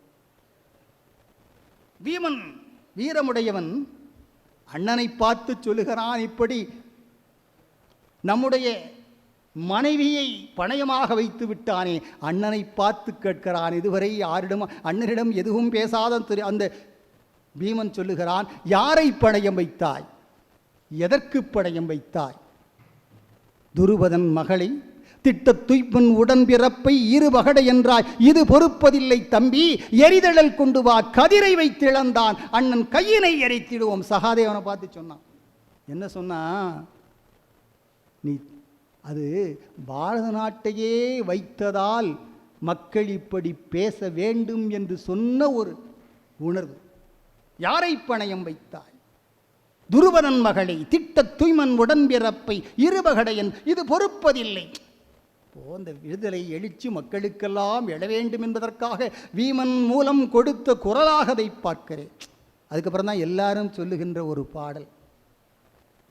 அண்ணனை பார்த்து அர்ஜுனன் அமைதியாக இருக்க சொல்லுகிறான். அண்ணா, தருமத்தின் வாழ்வுதனை சூதுகவும். இன்றைக்கி அரசியல்வாதிகள் பல பேர் இதான் பேசிகிட்டு இருக்காங்க. அறிக்கை விட்டுருவாங்க, ஏதாவது துன்பம்னா இந்த பாட்டு தான். தருமத்தின் வாழ்வுதனை சூதுகவும் தருமம் மறுபடியும் வெலும் எனும் இயற்கை மருமத்தை நம்மாலே உலகம் கற்கும். வழி தேடி விதியந்த செய்கை செய்தான், கட்டுண்டோம் பொறுத்திருப்போம், தருமத்தை அப்போது வெல்லக் காண்போம், தனு உண்டு அதன் பேர் காண்டீவம் என்றான். நிறைய பேருக்கு தெரிஞ்ச பாட்டு இது இருக்கும். இந்த அர்ஜுனன் சொன்னது என்ன சொன்னான்? தருமத்தின் வாழுதனை சூதுகம். இப்போ வேற வழி இல்லை. அங்கே இருக்கின்ற அறவோர் துணைக்கு வரவில்லை. நெட்டை மரங்களன் இன்று புலம்பு கொண்டிருக்கிறார்கள். அவருடைய கணவன்மார்கள் 5 பேரும் யாருமே துணைக்கு வரவில்லை. ஒரு குரல் ஒலித்தது, விகர்ணன் இது தவறு என்று சொன்னான். அந்த குரலும் கர்ணனால் அடக்கி வைக்கப்பட்டது. எல்லாம் தெரிஞ்ச மாதிரி பேசாதடான்ட்டான். நிற்கிறாள்.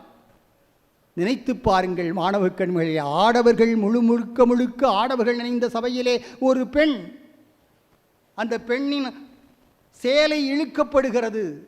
எவ்வளவு துன்பம் நிறைந்த ஒரு காட்சி என்று பார்க்க. அப்போ வேற யாருமே அவளுக்கு உதவிக்கு வரவில்லை. யாரை நினைக்கிறாள்? பாரதி இந்த கண்ணனோடும் அதிகம் பக்தி கொண்டம். இந்த கண்ணன் பாட்டை படித்து பார்க்கிற போது பல நிலைகளிலே நான் உருகி இருக்கிறேன். ஹரி ஹரி ஹரி கண்ணா உனது அபயம் என்றாள். சக்கரம் ஏந்தியுள்ளாய் கண்ணா, சார்கம் என்று ஒரு படை வைத்துள்ளாய், அக்கர பொருளாவாய் அச்சர உண்ணும் பசுங்குழந்தாய். அச்சர பொருள் ஓம் நமோ நாராயணா. அக்கார அடிஷல் அக்கரம் உண்ணும் பசுங்குழந்தாய், உனக்கு அபயம் ஹரி ஹரி ஹரி என்றார். அப்போ சொல்கிறானே, இந்த பாரதியின் தமிழுக்கு அந்த சேலை வளர்ந்துதான். எப்படி வளர்ந்ததாம்? இவர்களெல்லாம் உதவவில்லை, கண்ணனின் அருளால். பொய்யர்தம் துயரினைப் போல் நான் புந்திய வாழர்தம் அருளினைப் போல், தையலர் கருணையைப் போல். அங்கேயும் பெண்ணை தான் கொண்டு வரோம். தையலர் கடலைப் போல் கடல் சலசல தெரிந்திடும் அலைகளைப் போல் பெண்ணொளி போற்றிடுவார். அங்கும் பெண் தான். பெண்ணொளி போற்றிடுவார். அந்த பெருமக்கள் செல்வத்தில் பெருகுதல் போல் கண்ணபிரானருளால் தம்பி களற்றிட துணி புதிதாய் வண்ண பொற்சேலைகளாம் வளர்ந்தன. அடுக்கு தொடர போகிறான். அவன் எவ்வளவோ இழுக்கிறான். வண்ண பொற்சேலைகளவைகள் வளர்ந்தன என்று சொன்னான். துணிகள் வந்து கொண்டே, ஆடைகள் வந்து கொண்டே இருக்கின்றன. துச்சாதனை இழுத்து பார்க்கிறான், முடியவில்லை. மயக்கம் வருகிறது, கீழே விழுந்து விட்டான். தலைகுனிந்தார்கள் கௌரவர்கள். துரியோதனன் தலை கவிழ்ந்தார். இறுதியிலே அபயம் என்று சொன்ன அந்த கண்ணன் வந்து அதற்கு பிறகு சபதமிட்டார்கள். இதுதான் பாஞ்சாலி. முதலிலே வீமன் எழுந்து உரை செய், வீமன் சபதம். என்ன அவனுக்கு அந்த வீமன் சொல்லுவானே, இந்த பாதக துரியோதனின் தொடையை கிழிப்பேன்னா. ஏன் தெரியுமா? என் தொடையில் வந்து உட்காரடான்னு சொன்னான் திரௌபதியை. எந்த திமிரில் சொன்னானோ அந்த தொடையை கிழிப்பேன், துச்சாதன் தோள்களை பீப்பேன், தேவி பராசக்தி ஆணை என்று அவன் சொன்னான். அர்ஜுனன் சொன்னான், இந்த கண்ணன் கடலடி மீது ஆணை, இந்த பாதக கர்ணனை போரில் மடிப்பேன். கர்ணன் இருக்கிறானே, இந்த கர்ணனை போர்க்களத்தில் நான் வெல்வேன், கொல்வேன் என்று சொன்னான். கடைசியில்தான் பாஞ்சாலி சொல்லுகிறாள், தேவி பராசக்தி ஆணையுரைத்தாள், பாவி துரியோதனன் சென்னீர். பாவி இவ்வளவு செஞ்சானே, பாவி துரியோதனன் சென்னீர். அந்த பால் துரியோதனன் யாக்கை இரத்தம் மேவி இரண்டும் கலந்து குழல் மீது பூசி நறுநை குளித்து சீவி குழல் முடிப்பேன், அது செய்யும் முன்னே யான் முடியேன் என்றார். என்ன சொன்னா? எந்த துரியோதனை தன்னை அவைக்கு வரச் சொன்னானோ, எந்த துச்சாதனை இழுத்தானோ, அவர்கள் 2 பேர் இரத்தத்தை ஒன்றாக கலந்து என் கூந்தலின் மீது பூசி எண்ணெய் தடவி அதற்கு பிறகுதான் நான் குளிப்பேன், அது முடியும் வரை நான் குழல் முடியேன் என்று இந்த பாரதத்திலே கடைசி வரை தன் தலையை விரித்து கொண்டே போட்டிருக்கிறார். இன்றைக்கி நிறைய பெண்கள் தலையை விரிச்சிட்டு போர்க்கையில் ஏன் பாஞ்சாலி மாதிரி நிற்கேம்பா. இந்த காலத்தில் அது ஃபேஷன் ஆகிட்டு. ஆனால் அன்னைக்கு சபதமாக இருந்தது. அந்த பாஞ்சாலி சபதத்திலே குழல் முடியேன் என்று சொன்னார். ஓமன உருவிற்று வானம், கடைசியில் சொல்கிறான், ஓம் ஓம் என்று உருவிற்று வானம், விண்ணை பிளந்தது காற்று, பூமி சாமி தருவனுக்கே என்றுரைத்தன ஐம்பூதம் எல்லாம், நாமும் கதையை முடித்தோம், இந்த நானிலம் முற்றும் வாழ்க நன்றாக என்று முடித்தார்.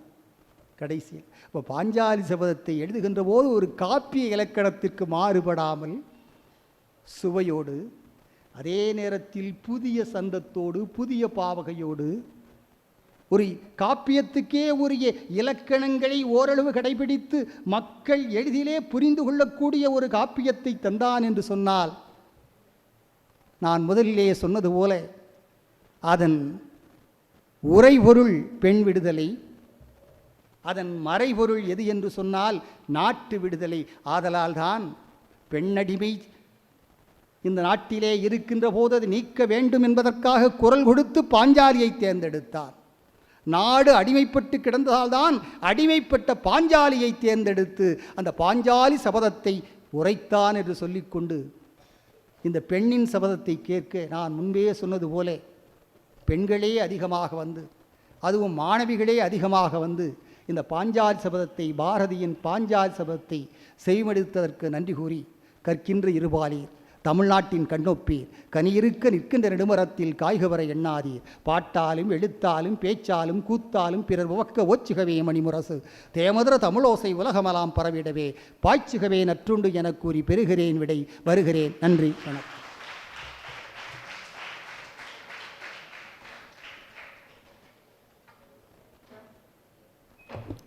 மிக அருமையான உரை. ஒரு காவியம் புனைய வேண்டும் என்ற தூடலை விட தாம் வாழும் சமூகத்திற்கு உணர்த்த வேண்டிய கருத்துக்களை இயம்ப பாஞ்சாலி சபத்தை பாரதியார் படைத்துள்ளார். நாட்டின் அடிமை நிலை, மக்களின் கவலையற்ற போக்கு, பெண்களின் பிற்போக்குத்தன்மை போன்றவற்றை உணர்ச்சியோடு எடுத்து கூறி உணர்த்துவதற்கு பிராணக்கதை நிகழ்வு பாரதிக்கு துணையாக செய்திருக்கின்றது. உணர்ச்சி சொற்களுக்கு உறுதி உண்டு என்பார் பண்டிதமணி கதிரேசனார். இந்த உணர்ச்சி பாரதியின் பாஞ்சாலி சபதத்தில் மிகுந்துள்ளது என்பதை ஐயாவின் உரை வழியாக அறிந்து கொண்டோம். பாரதியின் உவமைகள் தெளிவும் செறிவும் மிக்கவை. அவமதிக்கப்பட்ட பாஞ்சாலி அம்புபட்ட மான் போல துடிக்கின்றாள். அது கண்டு குன்று குதிப்பது போல் குதிக்கின்றான் துரியோதனன். ஏனையரோ நெட்டை மரங்களென நின்று பெட்டை புலம்பல் புலம்புகின்றனர். இவ்வாறு பாரதி கூறும் உவமைகள் சொற்சுருக்கம் உடையவை என்றாலும் செறிந்த கருத்துடையவை என்பதை மிக செறிவாக குறிப்பிட்ட ஐயா அவர்களுக்கு நன்றி. ஐயாவின் உரை மீது வினாக்களோ கருத்துக்களோ இருந்தால் தெரிவிக்கலாம்.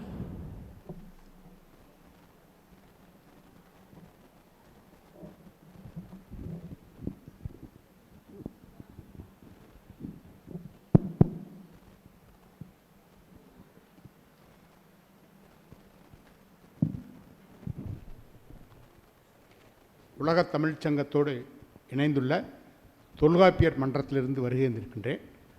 அனைவருக்கும் வணக்கம். ஐயா அவர்களது உரை சிறப்பாக இருந்தது. அவர்களை பாராட்டி இந்த பொன்னாடையையும் கயிறு என்ற ஒரு நூலையும் பரிசீலிக்கிறோம்.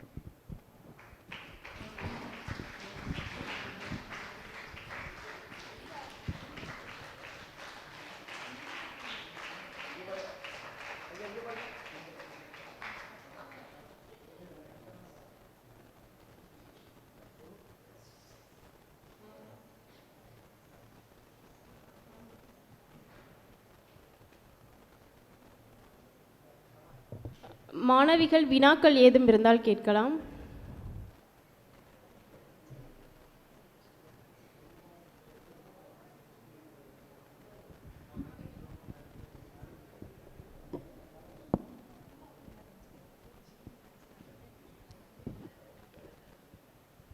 ஏது வினாக்கள் எதுவும் இல்லையா? கருத்து யாரும் சொல்ல விரும்புகிறீங்களா?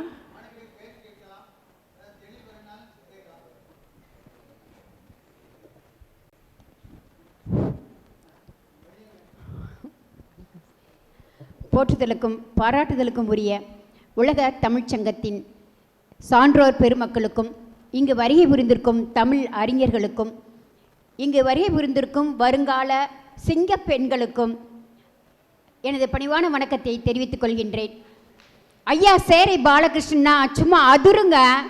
என்ன பாஞ்சாலியுடைய சேரையை விட, அவளுடைய சேலை உருவதை விட ஐயாவுடைய பயங்கரமான இயல், இசை, நாடகம், சந்தம் என்ன சொல்கிறீங்க? நின்ன இடத்துலையே ஆயக்கலைகள் 64 ஆடக்கூடிய மிக சிறப்பு வாய்ந்த சேரே ஐயா அவருடைய பேச்சை கேட்டு, அதிலும் பாஞ்சாலி சபதத்தை நம் கண் முன்னே நிறுத்தி, ஏன்னா மாணவ செல்வங்கள் நமது வருங்கால பெண் சமுதாயத்தை முன்னேற்றணும் அப்படிங்கிறதுக்காக அவங்களுக்காக ஒரு நல்ல சொற்பொழிவு, அருமையான ஒரு காட்சியை அருமையாக பாரதி எழுதியதை எங்களுக்கு தத்ரூபமாக படம் பிடித்து காட்டிய ஐயா அவர்களின் பொன்னார் திருவடிகளை வணங்கி அவர்களுக்கு எங்கள் ஔவை இலக்கிய மன்றம் சார்பாக பணிவான நன்றிகளையும் வாழ்த்துக்களையும் தெரிவித்துக் கொள்கின்றேன். அவர் அந்த ஹரிஹரி கண்ணா அப்படின்னு கூப்பிட்டது உண்மையாகவே அங்கே அது நடந்த மாதிரியே இருந்துச்சு. ஏன்னா இவ்வளோ சிறப்புமிக்க ஐயாவின் பேச்சை கேட்பதற்காக நான் தாமதமாக வந்தாலும் எனக்கு அவருடைய குரல், அவருடைய நடை, அவருடைய அந்த வே ஆஃப் ப்ரெசன்டேஷன் மிக அருமையாக இருந்தது என்று கூறி நல்லதொரு வாய்ப்பை நல்கிய உலகத் தமிழ்ச் சங்கத்திற்கு எனது மனமார்ந்த நன்றிகளை தெரிவித்துக் கொண்டு நிறைவு செய்வது உங்கள் மதுரை வள்ளியம்மை. நன்றி, வணக்கம்.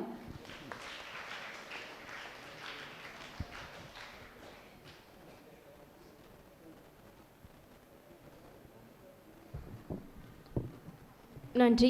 இறுதியாக நன்றி நவில வருகிறார் உலக தமிழ்ச்சங்க ஆய்வறிஞர் முனைவர் சு. சோமசுந்தரி அவர்கள்.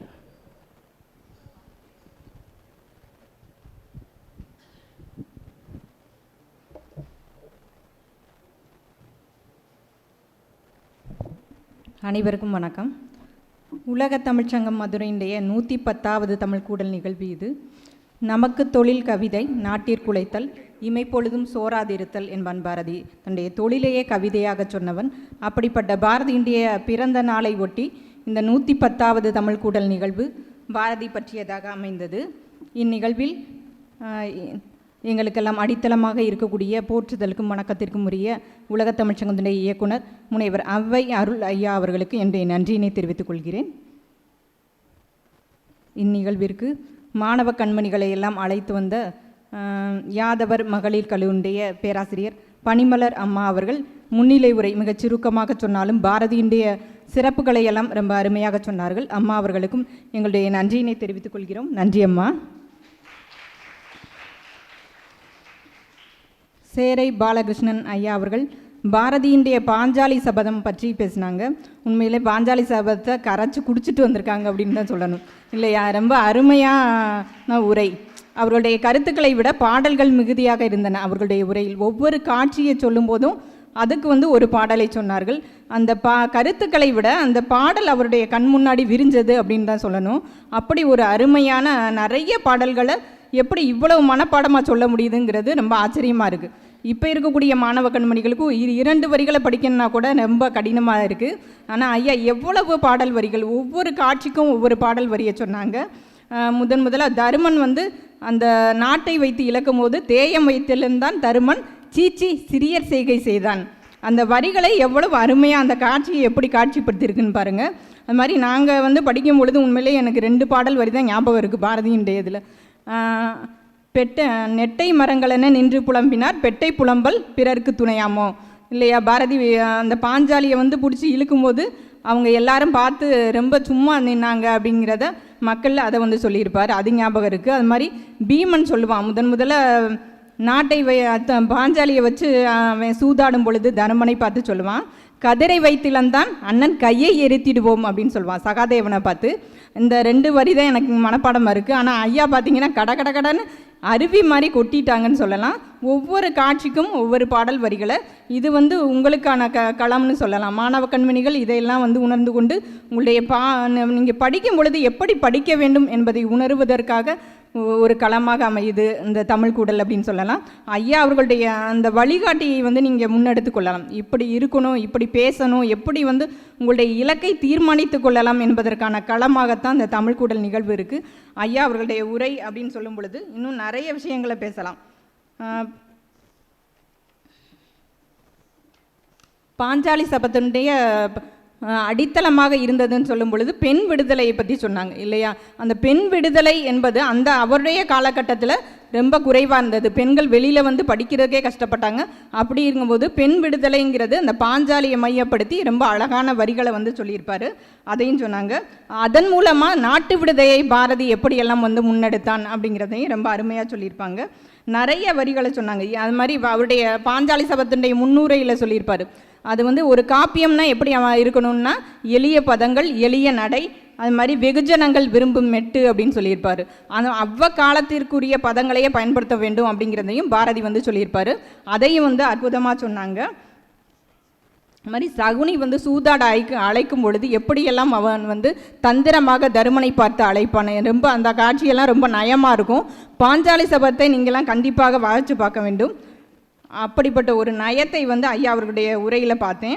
அது மாதிரி மாடிலந்து விட்டான் தருமன் மந்தையாக ஒவ்வொன்றையும் அவன் இழக்கும் பொழுது எப்படியெல்லாம் வந்து இருந்தது அப்படிங்கிறத அருமையாக சொல்லியிருந்தாங்க.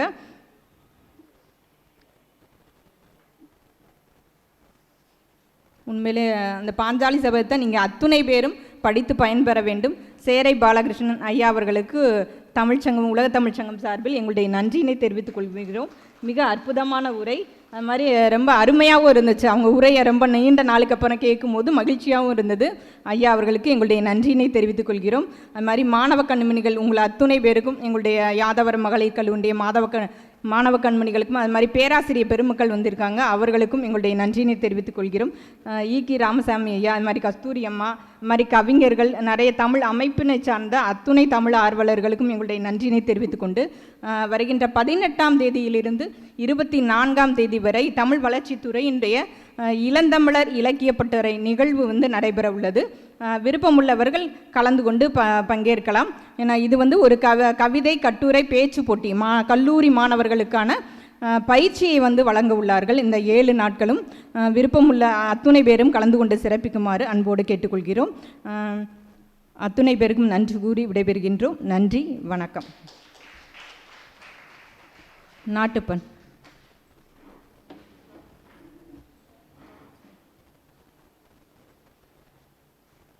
जनगणमन अधिनायक जय हे भारत भाग्य विधाता पंजाब सिंध गुजरात मराठा द्राविड उत्कल बंगा विंध्य हिमाचल यमुना गंगा उच्चल जलधि तरंगा तब शुभ नामे जागे तब शुभ आशीष मागे गाहे तब जय गाथा जनगण मंगलदायक जय गे भारत भाग्य विधाता जय गे जय गे जय गे जय जय जय जय